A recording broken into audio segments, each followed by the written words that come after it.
I think one of the biggest problems is this idea, and it goes very deep, but broadly, like an idea that smaller is better. And it is ingrained in a lot of things for females. And if we look back into like the 1950s and 1960s of body image and body size and the promotion of women's image all over. And back then, social media was what? Newspapers, magazines. It was always smaller is better. And that's the ideal. And so we have a lot of biases innately. We cannot help it.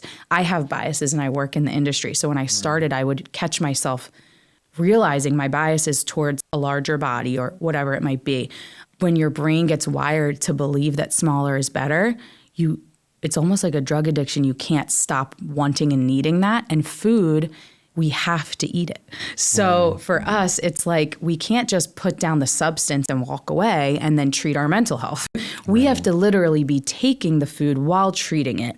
And it's a really complex disorder and there's so many different kinds, but I think it started there we call it diet culture. And the movements today are like anti-diet culture movements are really large, but they're not making a lot of traction. And I think social media has impeded that because there is so much more emphasis on orthorexia, working out, eating good, all these things that really can spur an eating disorder to make it worse too.